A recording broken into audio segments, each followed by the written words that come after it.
the HMC at a glance.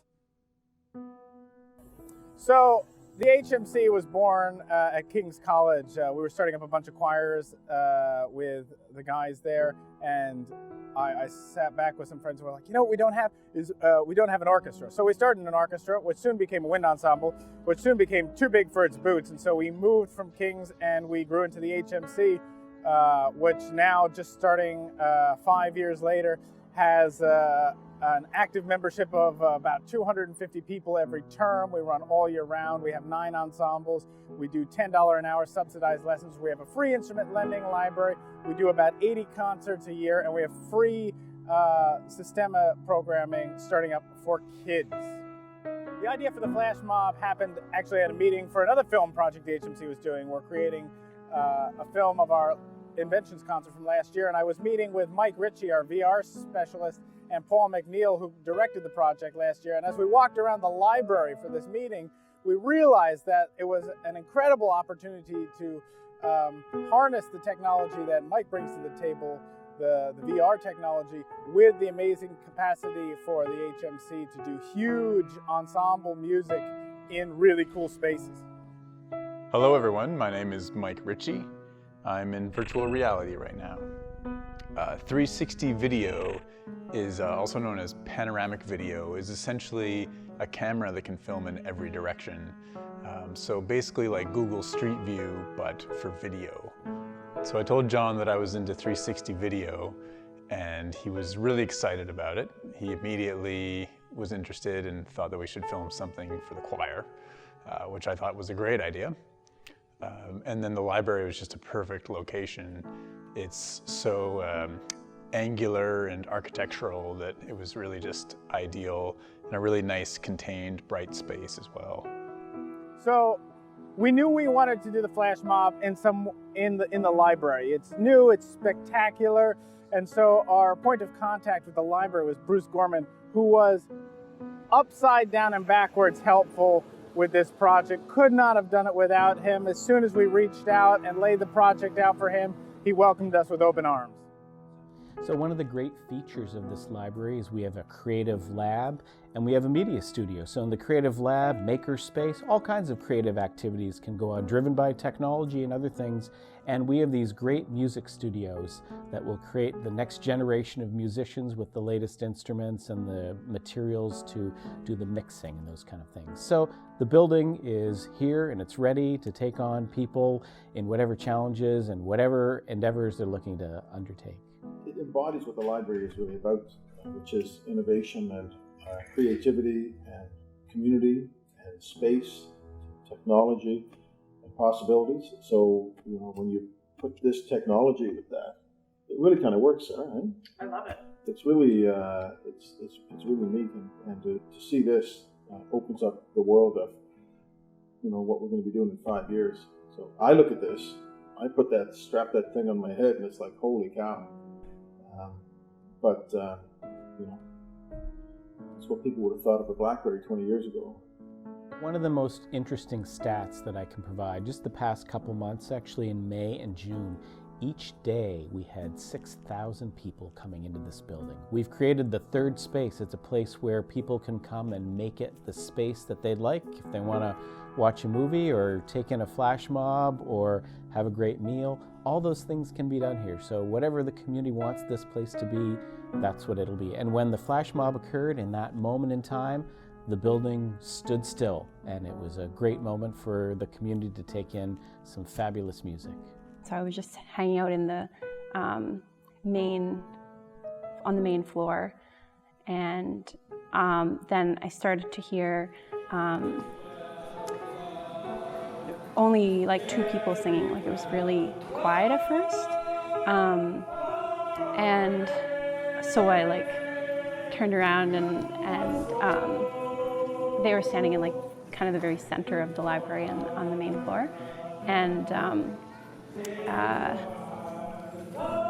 then it kind of built, and they added more people in different verses, and I was also trying to pay attention to like who was watching, but I was kind of focused so much on the actual singers that it didn't really get a lot of, it really drew my attention.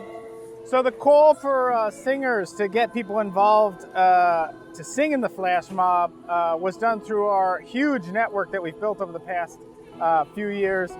Between active and inactive membership, we have hundreds of singers on our roster.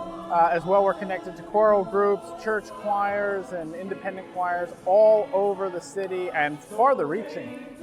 We had people coming as far as Truro to sing in this flash mob. So we threw the call out, put up the rehearsal schedule, and everyone who signed up and committed to learning the chart sang with us.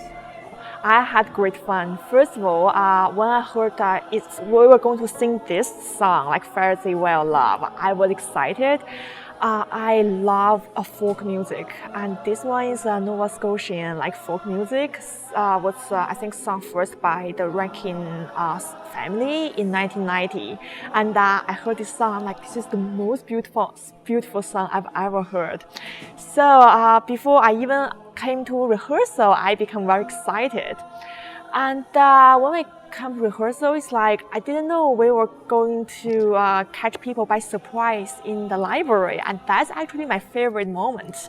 It's like no one knew we were going to sing. Even my friend asked me, were you guys going to sing like in the theater or somewhere in the library, like as a performance? We're like, no, we're going to just like as regular people in the library and then catch everyone by surprise. My name is Sarah Krawick. I'm the administrative director here at the co-op, and I also sing in the choir. And I had the wonderful opportunity of being able to sing in this flash mob, which was really exciting from an inside point of view to see everything move, all the moving parts and everything come together, all of the rehearsals and all of the background stuff that's shuffling around, and then being able to be a local citizen at the library, which is a really fun place to hang out, really great building, and just being able to sit there, reading the books, and then all of a sudden realizing the music is starting, and here's my part. And being able to sing and see everybody's reactions and being a whole part of it was very thrilling. And then at the end, just going back and sitting down and picking up a book.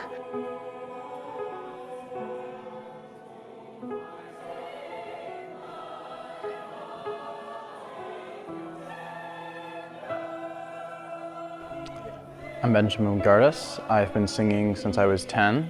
I'm now turning 17 this March. I have been with the HMC for about 3 years now. I'm also the HMC's janitor, so that's fun. And with the Flash Mob, I've done a lot of performances and stuff like it, but I've never done a Flash Mob before. And it was a very interesting experience, and I really enjoyed how we just captivated everybody at just such a quick time, and how like it was gone, just instantly done. It was really amazing. With the choir, I thought, well, that's interesting. It's probably a relatively simple song, and it's a great idea. I love the new public library and was all about supporting this organization. But it proves to be fairly complicated music. There were lots of intriguing things about it, working in the big space, for example, and the surprise element. And in terms of the actual experience performing, it was fun to, it was really fun to just go do it. And it looked as if most of us felt really exhilarated immediately afterwards. It was like some kind of endorphin wave. And so it was an interesting way to slink back to my work desk. Martin and Chris, our audio technicians, I met about a year ago doing, again, the Inventions Project, and they're so incredible. They work so hard for us, and they record all of our concerts. And so when the opportunity came to do this flash mob, they were without a doubt the people we needed. And they are just fantastic, always working with a smile, even under the hardest of conditions. We had no idea what we were in for, but we were up to the challenge. In post-production, Chris and I have a fairly standard workflow. Either one of us will grab the files and take the first preliminary look at it. cut all the tails and the heads, chop the audio files up, and just do some minor adjustments. Then we'll kind of trade it back and forth, each making minor adjustments till we get to the final product. With this project, it was quite different because it was something unlike we had ever done before. There's a lot of different mic placements and the challenge of mixing 7 different sources that were placed all around a large space. So we did spend a little bit more time on that, being cognizant that the 3D video was the final product that we're going to be producing for. So trying to mix the audio to give a realistic representation of what the space sounded like. So before Martin and I went to rehearsal, we had gotten the storyboards from Mark and John and Mike Ritchie. So that was the initial thing that we were looking at as far as where we were going to place the mics. We could see that there was going to be groups of people on the second floor, people on the ground, on the stairs. There was another group, you know, near the second floor stairwell. So, and there was people at the top of the stairs. So we knew that we were going to have mics for each of those groups. That was going to be a big part of getting the best capture. So as we were putting this all together, I knew we needed somebody else. I knew we needed that kind of glue to tie the whole project together, to produce and, you know, do some directing. And so without a question, my next call was Mark Sawatzky of Maritime Videgraphic, who has put this documentary together, and it's just like, he's your guy. Like, you need something filmed, he's the man. So when I was first introduced to Mike Ritchie and his reality creating machine, I was so stoked to be a part of this project. I love videography, and every new ground that videography breaks in new technologies, I'm super stoked on. My company was part of doing the behind the scenes footage and also helping to build the rig, because we have experience with building custom camera rigs. And basically the approach we took with this, our initial idea was we were gonna get a regular Manfrotto tripod, and we were gonna kind of have a fishing rod sort of a thing where we dangled down this reality machine of GoPros down into the space right over the balcony of the library. And we had issues, and there was a lot of research and development in the rig that we built. Our initial plan was to hang it down, but that ended up being just too much weight for the tripod to handle. Initially we were trying to put it on a fluid head, but it was just too much weight for the head to hold, so we took the head off, we put a quick plate mount down, and what we ended up doing was shooting it out just 6 feet out and reinforcing the tripod on the floor and just kind of waiting. Like, when you have something out that far, the leverage is just incredible. So what we had was we would get it out and there would be that little bit of you know, motion, and we would just have to wait 60 seconds for it to actually stop. And I remember when we were at the rehearsal and everything was such a time crunch because we only had the library for an hour, and you know, it was just kind of like on eggshells as we were waiting for the thing to kind of settle down so that we could wait for our test footage, because everyone's like, we got to get out of here, and we're just watching this little thing bob. But you know, there was a lot of challenges with building the rig, but everything went so good, and I'm so happy with how everything turned out, and it was an amazing experience.